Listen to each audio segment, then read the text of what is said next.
Apa yang harus kita lakukan jika kita sadar bahwasanya kehidupan kita cuma sebentar dan bisa selesai sewaktu-waktu? Bisa selesai sewaktu-waktu. Yang pertama, menghargai umur. Menghargai waktu atau umur.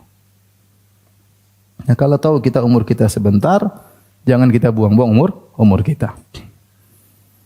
Jangan habiskan waktu untuk lihat medsos, ya.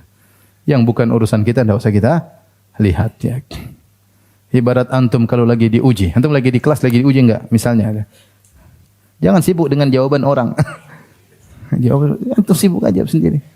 Jangan sibuk dengan kertas orang lain. Antum jawab enggak benar enggak? Ya. Hidup cuma apa? Sebentar. Maka jangan sibuk dengan terlalu sibuk urusan orang lain dan hargai umur. Tidak ada yang menghargai umur kecuali orang beriman. Kalau ada orang tidak menghargai umur, dia tidak beriman. Dia tidak tahu bagaimana mengoptimalkan usia yang sedikit yang Allah berikan kepada dia, ya.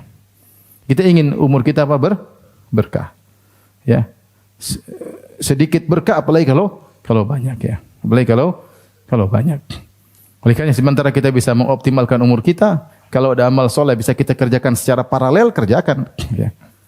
Ya, kalau bisa paralel, kalau nggak bisa fokus. Ya. Jadi jangan paralel maksiat, jangan paralel apa? Maksiat. Ini sekaligus ini enggak. Ya. Ya. Sebagian orang maksiatnya paralel, ya. Sekaligus minum khamar, sekaligus berzina, sekaligus narkoba, ya. Paralel maksiatnya sekalian dan lain-lain, ya. Waliyadzubillah. Jadi kalau kita tahu bahwasanya umur kita sebentar, ini yang paling penting harus menghargai apa? Waktu. Maka saya katakan di antara bentuk penghargaan kita terhadap waktu, kita targetkan kehidupan kita. Ini ada target baca Quran sehari berapa. Ini di antara usaha untuk mengoptimalkan waktu umur kita yang tidak tahu sampai kapan. Nanti kita menyesal, ya. Kita menyesal. Oleh karenanya, di antara bentuk penyesalan yang Allah sebutkan adalah penyesalan orang yang ingin beramal soleh. Dia baru sadar bahwasanya waktu sangat berharga meskipun hanya detik-detik. Allah menyebutkan, ya ayyuhalladzina amanu, ini orang-orang beriman. La tulhikum amwalukum wala auladukum an dzikrillah. Wahai orang beriman, jangan sampai harta kalian dan anak-anak kalian membuat kalian lalai dari mengingat Allah. Wa may yaf'al dzalika fa ulaika humul khasirun. Siapa yang hartanya, kerjaannya, usahanya, asetnya membuat dia lupa mengingat Allah Subhanahu wa taala. Siapa yang anak-anaknya membuat dia lupa dengan Allah Subhanahu wa taala. Siapa yang kekayaannya membuat dia semakin jauh dari Allah, itu istidraj. Kalau ingin tahu Anda bersyukur atau istidraj, lihat harta yang Anda dapatkan, kenikmatan yang Anda dapatkan semakin mendekatkan Anda kepada Allah atau tidak, semakin takut kepada Allah atau tidak, semakin ingat persiapan untuk hari akhirat atau tidak. Kalau semakin seperti itu, insyaallah itu bukan istidraj, itu nikmat. Nikmat yang Allah berikan kepada Anda membuat Anda semakin persiapan. Tapi kalau harta yang Anda miliki semakin buat Anda tidak persiapan, semakin lupa dengan Allah, itu istidraj. Itu apa? Istidraj. Wa may yaf'al dzalika fa ulaika humul khasirun. Siapa yang hartanya, asetnya membuat dia lupa mengingat Allah Subhanahu wa taala, ternyata semakin banyak harta, semakin kurang ngaji. Semakin tidak zikir pagi petang, semakin tidak salat malam, semakin habis hidupannya cuma kesana kemari, enggak ada kegiatan, ya. Habiskan uang untuk kesenangan dunia saja. Ini dia istidraj, berarti dia semakin jauh dari Allah Subhanahu wa taala. Ya. Tapi kalau semakin dekat kepada Allah, ya ini bukan berarti antum enggak boleh jalan-jalan, boleh. Boleh jalan-jalan depan Duku Bima, beli gorengan boleh. Tapi maksud saya ada aturan. Kapan jalan-jalan, kapan waktunya beribadah. Jangan sampai banyak harta semakin apa? Jauh dari Allah Subhanahu wa taala. Wa may yaf'al dzalika fa ulaika humul khasirun. Siapa yang melakukan demikian maka mereka orang-orang yang benar-benar merugi. Kenapa hartanya membuat dia semakin jauh dari Allah Subhanahu wa taala? Itu orang yang benar-benar merugi. Anak-anaknya membuat dia semakin jauh dari Allah. Itu orang-orang yang benar-benar apa? Merugi. Harusnya harta yang dia miliki membuat dia dekat sama Allah, membuat dia semakin jauh. Semakin jauh di dunia, di akhirat semakin panjang hisabnya. Faulaika humul khasirun. Wa anfiqu mimma razaqnakum min qabli ay ya'ti ahadakumul maut, dan berinfaklah dengan sebagian harta yang kami berikan kepada Allah. Tidak suruh infak semuanya. Allah suruh infak apa? Sebagian. Min qabli ay ya'ti ahadakumul maut, sebelum datang kematian kepada salah seorang dari kalian, fa yaqula rabbi laula akhartani ila ajalin qarib. Kemudian dia berkata, dia minta ketika ihtidar, ketika malaikat maut mencabut nyawanya, mau mencabut nyawanya, dia berkata, kita tidak dengar. Tapi dia ngomong, kita enggak dengar. Tapi dia menyeru kepada Allah. Rabbi laula akhartani ila ajalin qarib. Ya Allah, saya minta tunda umurku sedikit sih, sebentar aja. Kasih saya umur sebentar, 10 menit, 20 menit, 5 menit. Buat apa kau minta umur 5 menit? Fa asaddaqa wa akum minas shalihin. Aku ingin bersedekah dan aku ingin beramal soleh. Dia minta 5 menit. Ketika itu dia sadar bahwasanya umur sangat apa? Berharga. Setiap detik yang kita lewati ini sangat berharga untuk akhirat kita. Oleh karenanya orang yang beriman, ya, kita semua akan menyesal. Tidak ada yang tidak menyesal. Kita semua menyesal. Tapi jangan sampai penyesalan terlalu dalam. Ya, karena kita sudah berusaha, namanya kita manusia lalai. Kadang-kadang kita buang-buang umur, kadang-kadang kita buang waktu, kadang-kadang kita kumpul nggak ada manfaatnya, kadang-kadang. Tapi jangan terlalu menyesal. Lihat orang ini ketika akan meninggal dunia, dia minta umur. Fa yaqulu rabbi laula akhartani ila ajalin qarib. Aku minta ajal sebentar, ditunda sebentar aja. Buat apa? Fa asaddaq wa aku minas shalihin. Aku ingin bersedekah dan aku ingin menjadi orang yang saleh. Wala yuakhirallahu nafsan idza jaa ajaluha. Wallahu khabirum bima ta'malun. Kalau sudah datang ajal, Allah tidak akan tunda meskipun sedikit pun dan Allah tahu apa yang kalian lakukan sekarang. Sudah selesai. Kertas ujian sudah diambil, enggak ada waktu tambahan, selesai. Dan Allah tahu apa jawaban kalian. Wallahu khabirum bima ta'malun. Oleh karena kita ini sekarang jadi masalah, kita ini tidak hargai waktu. Itu sebab utama kita banyak menyesal nanti di akhirat. Kita banyak merugi. Waktu kita sampai terbuang-buang ya. Terbuang-buang nonton sidang 1, sidang 2, sidang 3. Ya. Sampai nonton sidangnya, nonton komentarnya. Dan subhanallah, buang-buang umur. Buang-buang umur. Hati-hati ya, hidup cuma apa? Sebentar. Ya akhirnya nanti kita meninggal, setelah itu totalan bagaimana amalan kita. Amalan kita belum yang ikhlas lagi berapa kita enggak tahu lagi. Yang enggak ikhlas saja sedikit. Yang enggak ikhlas saja sedikit. Nanti amal kita sudah sedikit, ikhlas enggak kita enggak tahu. Taib ini jadi konsekuensinya kalau Anda tahu umur Anda cuma sedikit, maka Anda harus hargai umur Anda, hargai waktu. Kalau ada teman hanya ngabisin umur kita, jangan berteman sama dia. Rugi berteman sama dia. Ente ketemu ente selalu buang-buang umur. Bergaul sama ente sebulan tidak ada produktivitas amal soleh yang kita melakukan, enggak ada. Kalau itu buat apa gaul sama ente? Rugi. Ente juga rugi gaul sama saya. Udah kita bubar. Iya. Cari teman yang umur kita ada produktivitas. Makanya disebut evaluasi, itu hisab. Ya. Hasibu anfusakum qabla an tuhasabu. Hisab diri kalian, evaluasi kalian sebelum kalian dievaluasi oleh Allah Subhanahu wa taala. Ya ayyuhalladzina amanu taqullaha wal tanzur nafsum ma qaddamat lighad. Wahai orang beriman, bertakwalah kepada Allah. Lihatlah apa yang dia lakukan untuk persiapan hari esoknya. Itu ayat tentang hisab, evaluasi. Maka kita evaluasi. Berhenti sebentar, renungkan. Saya sudah benar enggak jalan? Atau yang ada yang bisa saya perbaiki? Ada lebih baik. Enggak tahu kita kapan dipanggil oleh Allah Subhanahu. Kapan kertas ujian diambil oleh Allah, kita enggak tahu. Jadi konsekuensi kalau kita tahu umur kita hanya sebentar, harus menghargai waktu. Kemudian yang kedua, mudah memaafkan. Kalau udah tahu mau mati, jangan dendam terus ya. Hidup ini tidak mudah untuk bahagia. Kalau sudah bahagia, jangan rusak kebahagiaan dengan dendam. Allah Subhanahu wa taala berfirman, wa anna sa'ata atiyatun la raiba fiha.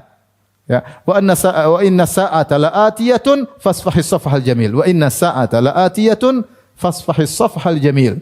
Kata Allah Subhanahu wa taala, sungguhnya hari kiamat akan datang, maka lapanglah dadamu. Lapanglah apa? Dadamu, maafkan. Kita hari kiamat akan tiba, di antara kiamat kecil kita akan meninggal. Sudah kalau gitu ngapain kita ribut-ribut mulu? Sudah, fasfahis safhal jamil, maafkan. Hidup ini bukan untuk dendam, untuk kita catat kesalahan-kesalahan orang. Udahlah, orang maki-maki udah lewat aja, enggak usah digubris, enggak usah dipedulikan. Ada masalah dengan keluarga, masalah dengan pasangan, masalah dengan anak-anak, jangan disimpan, jangan dendam, udahlah. Ketemu, assalamualaikum, senyum, selesai. Jangan sudah kebahagiaan yang sedikit ini kita rusak lagi dengan hati yang dendam. Wa inna sa'ata la'atiyah fasfahis safhal jamil. Kalau kamu tahu kamu bakalan mati, maka maafkanlah. Tidak usah dendam-dendam merusak kebahagiaan. Kemudian di antaranya, kalau kita tahu bahwasanya kita hidup cuma sebentar, jangan hasad. Jangan hasad. Ngapain ya? Kata Nabi SAW kepada Ibnu Umar, kun fid dunya ka'annaka gharibun aw abiru sabil. Jadilah kau hidup di dunia seperti gharib, seperti orang asing. Awabir sabil atau orang yang bahkan seperti orang numpang lewat. Kalau tingkatan pertama, di situ ada yang mengatakan bal, ya. Ada yang pertama mengatakan kun fid dunya ka'annaka gharib. Jadi kau ini seperti orang asing. Orang asing gambarannya begini, seperti seorang kerja di luar negeri. Dia tahu kerja dia cuma setahun, maka dia kerja dengan serius. Kalau dia dapat uang dia kirim ke kampung. Yang dia pedulikan di kampungnya karena dia tahu dia akan meninggalkan tempat kerjanya tersebut. Dia harus bangun rumah besar-besar di kampung, menyenangkan istri, menyenangkan anak, menyenangkan orang tua. Dia tidak peduli di luar negeri sana, tidak peduli dengan orang rumah mewah. Dia enggak hasad karena dia tahu dia akan tinggalkan tempat ini. Beda kalau dia tahu dia bakalan lama tinggal di situ, maka dia bikin rumah mewah di situ. Karena itu tempat tinggal dia. Tapi dia tahu di sini cuma tempat kerja, tempat menabur benih, hasilnya semua di kampungnya. Nah, Nabi mengisyaratkan, jadilah engkau seperti orang asing. Orang asing apa? Dia sibuk dengan tugasnya, dia akan pulang kampung. Dia tidak terlalu banyak berinteraksi, dia tidak terlalu banyak sibuk dengan urusan tidak, karena dia cuma sebentar dan dia akan segera kembali. Nah, kita kalau di dunia seperti itu, kita yang penting amal soleh. Orang punya rumah kaya, rumah ini udahlah. Ini cuma apa? Sebentar. Makanya Nabi SAW ketika melihat sesuatu yang menyedihkan, kata Syekh Utsaimin demikian dalam suatu riwayatnya lemah, kalau melihat sesuatu yang menakjubkan, Rasulullah juga mengatakan labbaik Allahumma la aisha illa aishul akhirah. Ya Allah, tidak ada kehidupan yang sungguhnya kecuali kehidupan apa? Akhirat. Kalau antum pulang ke rumah, ternyata antum rumah miskin, susah, antum bilang sama istri, wahai istriku, tidak ada kehidupan yang sungguhnya kecuali kehidupan apa? Akhirat. Ini cuma sebentar. Sebentar. Kehidupan sungguhnya di akhirat. Dan ini benar ya akhi. Antum sekarang, antum naik mobil mewah, antum lihat orang naik sepeda. Di dunia jauh sekali level antum sama dia. Dia naik sepeda, ente naik mobil mewah. Di akhirat belum tentu. Di akhirat belum tentu. Di akhirat ente naik sepeda, dia naik mobil. Bisa kebalik, kita nggak tahu. Kita kan cuma barometer dunia. Makanya jika kita seperti Nabi SAW ketika melihat para sahabat sedang menggali khandak, ketika itu musim dingin, ketika itu musim lapar, ya. Kemudian sampai para sahabat mengikat perut mereka dengan batu karena kelaparan. Rasulullah SAW mengatakan, labbaik Allahumma la aisha illa aishul akhirah, farhamil ansara wal muhajirah. Kata Nabi, labbaik, seakan-akan dia dipanggil oleh Allah. Labbaik, ya Allah aku penuhi panggilanmu. Rasulullah berbicara sendiri. Ya, labbaik, ya Allah aku penuhi panggilanmu. La aisha illa aishul akhirah. Sungguhnya tidak ada kehidupan yang sejati kecuali kehidupan apa? Akhirat. Ya, ini kehidupan cuma sebentar, gali-gali parit, kelaparan hanya sebentar. Demikian juga kalau melihat yang mewah, begitu. Ingatkan diri sendiri. Antum naik sepeda ontel, dia pakai sepeda mahal. Antum bilang tidak ada kehidupan kecuali kehidupan apa? Akhirat. Ternyata ontel antum lebih mahal daripada itu. Maksud saya, udah kamu lihat, ngapain hasad lihat orang punya rumah mewah besar, hisapnya lebih panjang atau tidak? Lebih panjang. Punya mobil banyak, hisapnya lebih panjang tidak? Lebih panjang. Nanti antum di akhirat tidak dihisap sebentar, dia hisapnya apa? Panjang. Laporannya panjang. Ngapain antum hasad ingin dihisap lebih panjang daripada dia atau seperti dia? Udahlah. Allah kasih, antum syukuri, kalau enggak dikasih qanaah, ya. Maka kalau seorang sadar dirinya hidup cuma sebentar, dia akan qanaah, ya. Dia akan apa? Qanaah. Makanya dikatakan siapa yang ingat kematian akan diberi 3 kenikmatan, yaitu segera bertobat, semangat beramal, dan qanaah. Siapa yang lupa dia hidupnya sebentar, merasa dirinya umur panjang, lupa dengan kematian, maka dia malas beramal, dia tidak pernah qanaah, tamak melulu. Ya, kemudian dia tunda-tunda apa? Taubat. Jadi kalau antum tahu hidupnya sebentar, maka jangan apa? Jangan hasad, ya.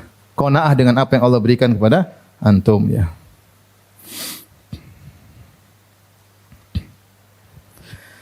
Kemudian kalau tahu hidup sebentar, semangat beramal, ya.